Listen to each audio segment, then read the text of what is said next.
बाजार बोलता है एफआईज का ट्रेंड बदला नहीं फ्राइडे को, और डीआईज ने भी अपना ट्रेंड नहीं बदला। डेटा पढ़ देते हैं, क्या उनकी एफआईज की बाइंग रही, क्या एफआईज की सेलिंग रही और डीआईज की क्या बाइंग रही है। तो डेटा में देखें तो डीआईज ने 4159 करोड़ का माल खरीदा, एफआईज ने 3037 करोड़ का माल बेचा। तो कहीं ना कहीं एफआईज का मोमेंटम अब हो सकता है कि थोड़ा कम होता हुआ दिखाई दे। लेकिन एक बार ग्लोबल इंडिसेस पर नज़र डाल लेते हैं, क्योंकि आज ग्लोबल खबरें काफ़ी ज़्यादा हैं और उनका इम्पैक्ट भी है। डाउ जोन्स 260 पॉइंट गिरकर बंद हुआ फ्राइडे को। चाइना में फिर स्टिमुलस की बात हो रही है, 5 पॉइंट ऊपर है। हैंसेंग फ्लैट है। निकाई में वहाँ पर जो चुनाव हुए हैं उसके रिजल्ट्स पर बात करेंगे, उसका इम्पैक्ट देखने के लिए मिल रहा है। जापान के मार्केट में करीब 700 पॉइंट ऊपर है।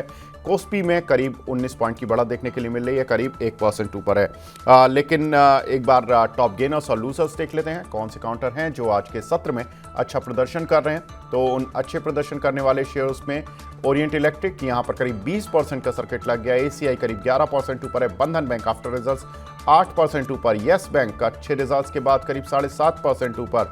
और ये किर्लोस्कर न्यूमैटिक का ये करीब 6% ऊपर है। काउंटर यहाँ पर काफ़ी कुछ ये काउंटर जो कि तेजी दिखा पा रहे हैं, लेकिन इस तेजी में भी मंदी कौन से काउंटर दिखा रहे हैं जहाँ पर अभी भी प्रेशर बना हुआ है। तो उसमें वोल्टेम ट्रांसफॉर्मर यहाँ पर करीब 13% नीचे है। आशापुरा माइंड कैंप 13% नीचे। कैंप्स इन्फो यहाँ पर करीब 9.5% की गिरावट। इंडिको लॉस में आया, उसका इम्पैक्ट है काउंटर में 8.5% की गिरावट। फिनिक्स लिमिटेड करीब 8% नीचे है। लेकिन ग्लोबल खबरों पर एक बार नजर डालते हैं, कौन सी ग्लोबल खबरें हैं। तो सबसे बड़ी खबर जो वीकेंड्स में आती हुई दिखाई दी, हम काफ़ी वीक से बात कर रहे थे। इजराइल ने ईरान पर फाइनली हमले किए, लेकिन उन हमलों की एक खास बात यह थी कि कोई आम पब्लिक पर नहीं किए गए, ऑयल इंफ्रास्ट्रक्चर पर नहीं किए गए, उनकी न्यूक्लियर साइट्स पर नहीं किए गए, जिससे कि ईरान ज़्यादा इंस्टिगेट हो सके। साथ ही अगर हम देखें तो इजराइल ने कहा कि हमारी तरफ से तो हो गया जो हमें करना था, वी आर डन।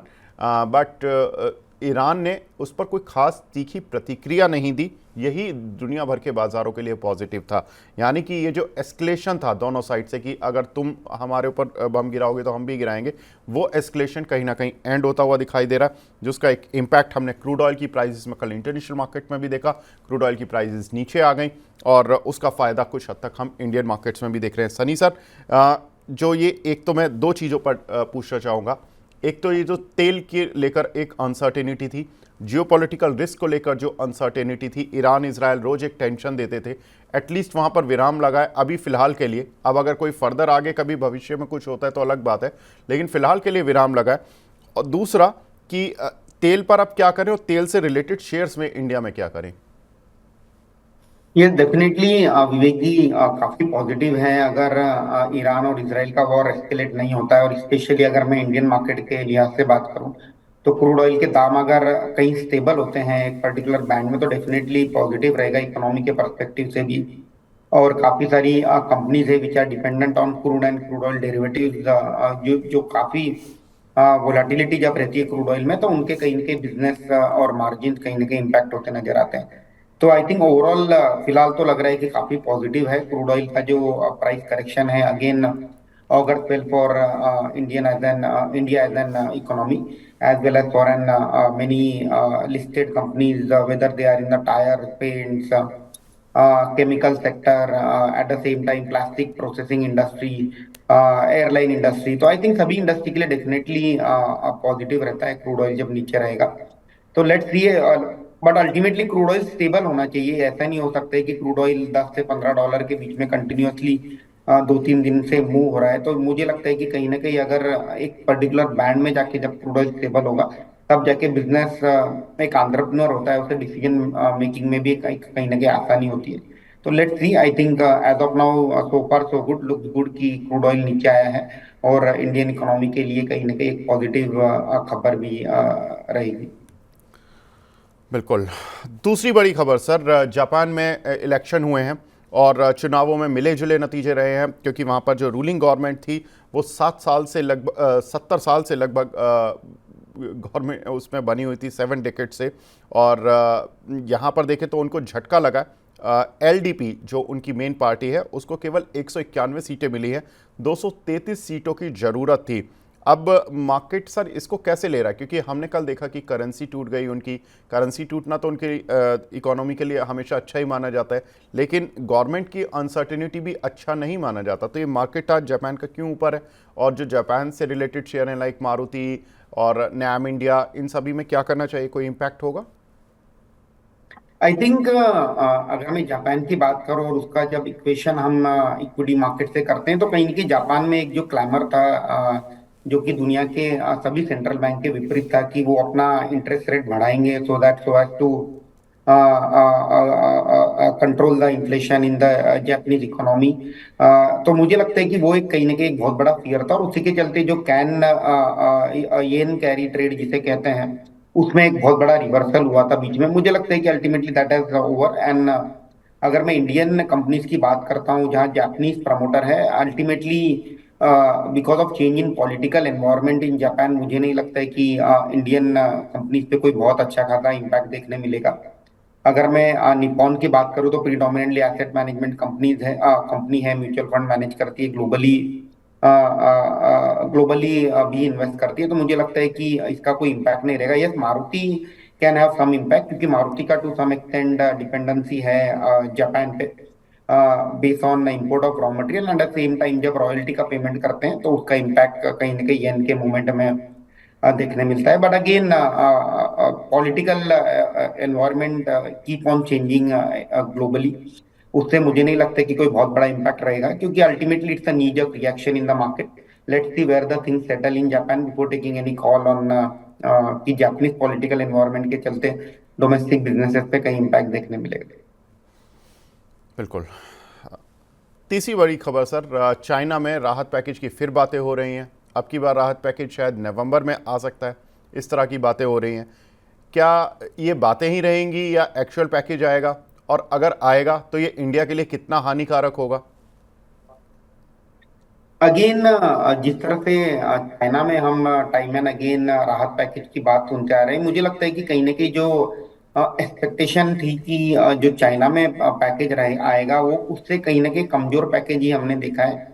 और एट द सेम टाइम एक चीज हमें और एक ध्यान रखना होगा कि it's a well known news now. पहले जब था कि अचानक से चाइना ने जब अनलिश किया था अपना package both on physical as well as monetary side, मुझे लगता है कि अब ये वेल नोन डेवलपमेंट है, and everyone is aware about कि China is trying to boost it economy. तो ठीक है, definitely to some extent positive रहेगा अगर चाइना का पैकेज आता है, क्योंकि if anything which is related to positive development in economy of China, especially related to real estate front, definitely metals के लिए पॉजिटिव माना जाता है, क्योंकि काफी बड़ा कंज्यूमर है चाइना मेटल्स के लिए। And at the same time काफी सारे सेक्टर में हम देख रहे हैं कि चाइना डंपिंग कर रहा है because of the slowdown in the domestic economy, whether it is chemicals, paper, और केमिकल में भी speciality as well as commodity chemical में हमने देखा है कि काफी डंपिंग चल रही है, और इसके चलते डोमेस्टिक बिजनेसेस हैं उन्हें कहीं ना कहीं मार्जिन प्रेशर झेलना पड़ रहा है। तो anything which is positive for Chinese economy augurs well for domestic metals, chemicals as well as paper industry. बिल्कुल। एक और बड़ी खबर सर, आज काफ़ी बड़ी खबरें हैं सर ग्लोबल मार्केट से। इन्वीडिया वर्ल्ड की नंबर 1 कंपनी बन गई है, एप्पल को भी मार्केट कैप में हरा दिया है सर। और इसकी जो मार्केट कैप है इन्वीडिया की, अब वो 3.53 ट्रिलियन डॉलर हो चुकी है। वहीं एप्पल की जो मार्केट कैप है वो 3.52 ट्रिलियन डॉलर रह गई है। सर ये तो देश की इकोनॉमीज़ के बराबर होता जा रहा है, हमारी जीडीपी भी ज़्यादा दूर नहीं है इनकी मार्केट कैप से। और इन्वीडिया जो कि एआई और सेमीकंडक्टर से जुड़ी एक कंपनी, कैसे देखें सर इंडियन कंपनीज जो इस सेगमेंट में हैं, और कैसे देखें इस खबर को, मॉस्चिप, एएसएम टेक, टाटा एलेक्साई जैसी कंपनीज को?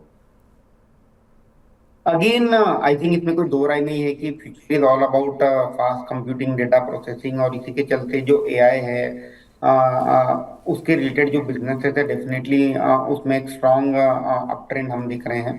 रही इंडिया की बात, तो बेसिकली जिस तरह से सुपर कंप्यूटिंग बनाने की, चिप बनाने की कैपेबिलिटी रखती है कंपनी, डेफिनेटली काफी फोकस में रही है ऑफ लेट। एंड अगेन जिस तरह से इंडिया में एनवीडिया के बेसिकली एमडी सीईओ थे, और उन्होंने जिस तरह से कमेंट्री दी कि रिलायंस के साथ मिलकर के ये यहाँ भी एक एलएलएम मॉडल बनाएंगे, जिसके चलते जो रूटीन वर्क होता है डे टू डे, जिसमें ह्यूमन इंटरवेंशन की जरूरत ना होगी, तो may be human can focus on a better productive asset.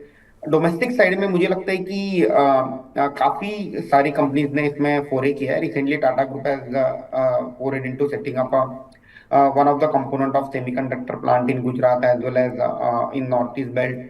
CG power ने OS80 का प्लांट लगाने की घोषणा की। RIR power which is a smaller company, they have setup a plant in Orissa. On software side आपने बहुत सही कहा कि टाटा एलेक्सी हो गया या सभी कंपनीज जो है वो काम कर रही हैं। सर्वर साइड में नेटवेब हो गई, ये कुछ कंपनीज है डेफिनेटली काम करी, but again it's long term vision रहेगा यहाँ पर, क्योंकि ये सब कंपनीज अभी नेसेंट स्टेज पर है। They are in the process of setting up plant और बिल्डिंग अ सॉफ्टवेयर प्रोडक्ट। तो मुझे लगता है कि इसका जो इम्पैक्ट है इन टर्म्स ऑफ प्रॉफिट, थोड़ा समय लगेगा, 2 से 3 साल के बाद इसका जो इम्पैक्ट है हमें प्रॉफिट में देखने मिलेगा। बट हालांकि जो इसी ईएमएस साइड में जो कंपनीज है, whether it is on PCBA side, तो कंपनीज लाइक सिरमा और for that matter Kaynes technology which is again focusing on semiconductor product. तो कुछ ईएमएस कंपनीज हैं, वहां हम इनिशियल स्टेज में थोड़ा फास्ट बेनिफिट होते देखेंगे, क्योंकि अल्टीमेटली कोई भी प्रोडक्ट का जो बिल्डिंग ब्लॉक होता है, that's the motherboard and that's उसके जो की कंपोनेंट बनाने वाली कंपनी है वो ultimately first leg of beneficiary रहेगी।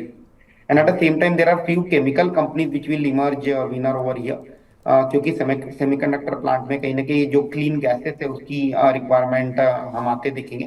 कंपनीज लाइक लिंडे इंडिया और फॉर दैट मैटर तत्व चिंतन, these are the few companies, Neogen Chemicals, these companies can be in focus from a long term perspective। बिल्कुल।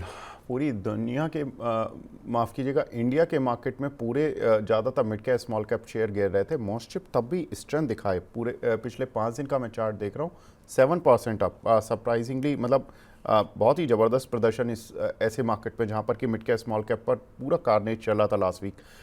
लेकिन sir कुछ एक दर्शक भी जुड़े हुए हैं हमारे साथ।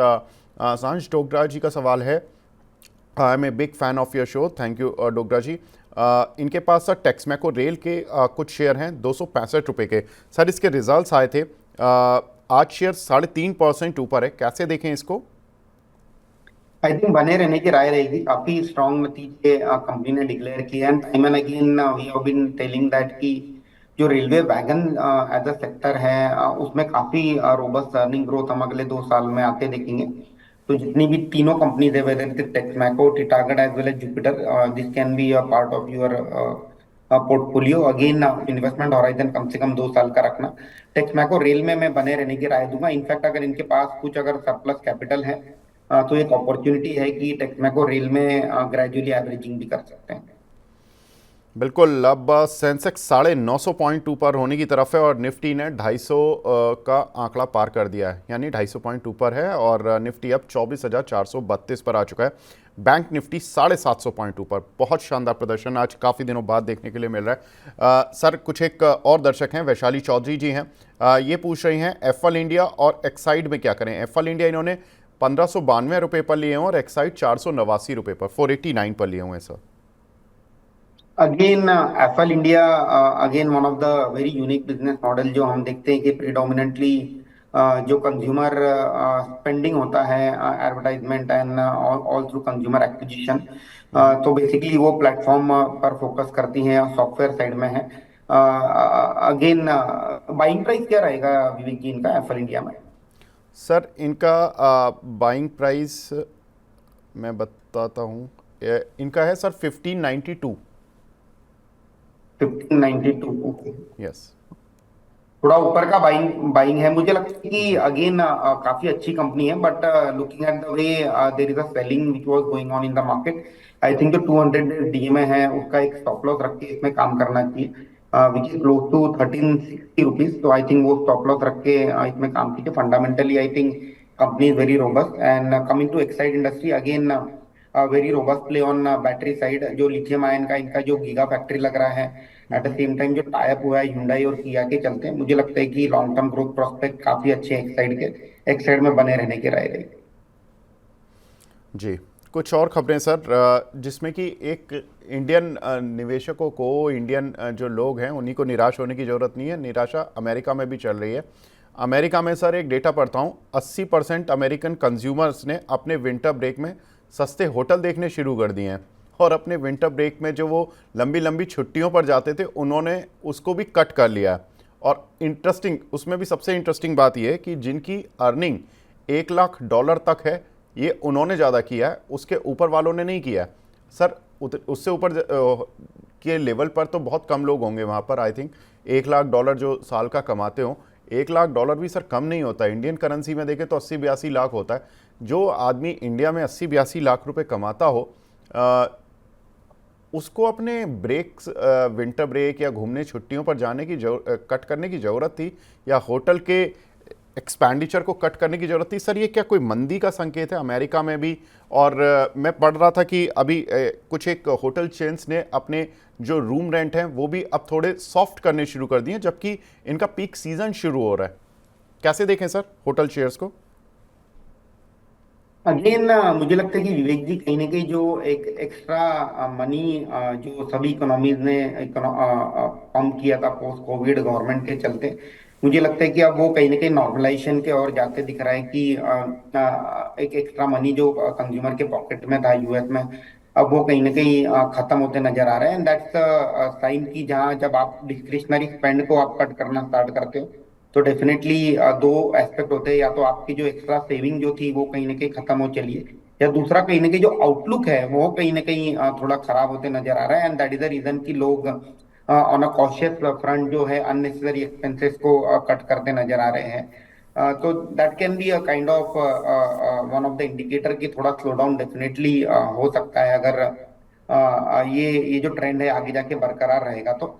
और रही इंडियन होटल्स की बात, तो मुझे लगता है कि अगेन इंडिया में सिनारियो टोटली डिफरेंट है। यहाँ पोस्ट कोविड लोगों का जो लाइफ की तरफ जो नजरिया है वो चेंज हुआ है। People have started going out more frequently, and at the same time जो डिमांड है काफी रोबस्ट है अभी भी। क्योंकि इंडिया में क्या होता है कि नॉर्मल लीजियर के अलावा जो वेडिंग सीजन होता है उसमें कहीं ना कहीं एक्स्ट्रॉर्डनरी डिमांड हम देखते हैं। Being a young country, again people are willing to spend significant money on wedding. तो हम देखते हैं कि यूजुअली एक आम आदमी अपना सेविंग का 25 से 30% पैसा एक वेडिंग में आराम से खर्च कर देता है। And that is the reason मुझे लगता है कि इंडियन होटल इंडस्ट्री पे कोई बहुत ज्यादा इम्पैक्ट नहीं आते दिखेगा। हालांकि कुछ इंडियन कंपनीज है जिनकी होटल्स है यूएस में। Case in point Indian hotel का एक कारोबार यूएस में भी है। तो again that's a very smaller piece of business. तो कोई बहुत बड़ा इम्पैक्ट मुझे नहीं लगता है कि डोमेस्टिक होटल कंपनीज पे आके नजर आए। जी, तो ये कुछ एक खबरें हैं जिनका इम्पैक्ट हमने सर से बात की। ये तो कुछ इंटरनेशनल खबरें थी, लेकिन कुछ घरेलू खबरें। ITD cementation sir, promoter 46.64% Adani group को हिस्सा बेच रहे हैं। प्रमोटर इटालियन थाई हैं, इनकी पहले भी बातें हुई थी कि इनको एग्जिट करना है। अब जो बात हो रही है वो हिस्सा बिक्री तो 400 रुपये पर शेयर पर होगी, लेकिन अदानी को इतना बड़ा स्टेक लेने के बाद ओपन ऑफर लाना पड़ेगा, और उस 26% हिस्से का जो ओपन ऑफर होगा उसका प्राइस 571.68 रुपये होगा, जो कि इनकी फ्राइडे की क्लोजिंग प्राइस से ऊपर ही है। सर कैसे ट्रेड करें आईटीडी सीमेंटेशन को?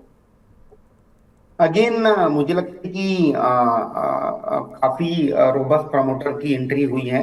Again anyway ITD on its own was doing very well on infrastructure side. मुझे लगता है कि पोस्ट अदानी एंट्री जो अदानी के खुद के जो कंस्ट्रक्शन और इंफ्रा साइड के जो प्रोजेक्ट्स हैं वहाँ एक एडिशनल स्कोप रहेगा in terms of getting more orders. तो again I would like to read it as a positive when the promoter handshake. जिस तरह से हमने ईसीसी अंबुजा में भी देखा कि post entry of Adani group काफी एग्रेसिव हुए इन terms of expansion of capacity. मुझे लगता है कि स्कोप ऑफ वर्क काफी जोरों से एक्सपैंड होगा आईटीडी सीमेंटेशन का। अगर किसी के पास है तो डेफिनेटली बने रहिए, and if somebody is planning to add in their portfolio they can also look at ITD cementation from a long term investment perspective. Ji sir, आज एक इम्पॉर्टेंट डेवलपमेंट हुआ है। Reliance industries ex bonus trade करना शुरू कर चुका है। यानी कि जिनके पास एक शेयर था उनके पास 2 शेयर हो जाएंगे, लेकिन शेयर का प्राइस भी उसी तरह से एडजस्ट हो गया है। हाफ हो गया जो फ्राइडे की जो क्लोजिंग प्राइस थी वहाँ से, और उधर से ही इसकी शुरुआत हुई है आज। सर रिलायंस इंडस्ट्रीज अब तो 1300-1400 रुपये का हो गया, अब तो एक आम आदमी की पहुंच में थोड़ा आ जाएगा, थोड़ा सा रिटेल पार्टिसिपेशन बढ़ेगा और ये लेवल्स किसी निवेशक के लिए ठीक हैं रिलायंस में एंट्री करने के लिए? I think definitely again it's a portfolio stock, core blue chip portfolio का पार्ट होना चाहिए ना। अगेन अगर मैं ट्रिगर की बात करता हूँ, तो जो कंज्यूमर बिजनेस है उसकी जो लिस्टिंग होगी ये एक काफी बड़ा ट्रिगर रहेगा। रही ऑयल एंड गैस की बात, जो कि एक काइंड ऑफ कैश काउ है कंपनी के लिए, वो हमने देखा था कि जो पिछला क्वार्टर था सितंबर क्वार्टर, वहां कहीं ना कहीं थोड़ा निराशाजनक प्रदर्शन रहा था कंपनी का। एंड इसके पीछे कारण जो है, जो स्प्रेड है जिसे हम जीआरएम कहते हैं, सिंगापुर जीआरएम, उसमें कहीं ना कहीं कमजोरी नजर आई थी, विच इंडिकेट्स थी कहीं ना कहीं ग्लोबल डिमांड स्लो डाउन था।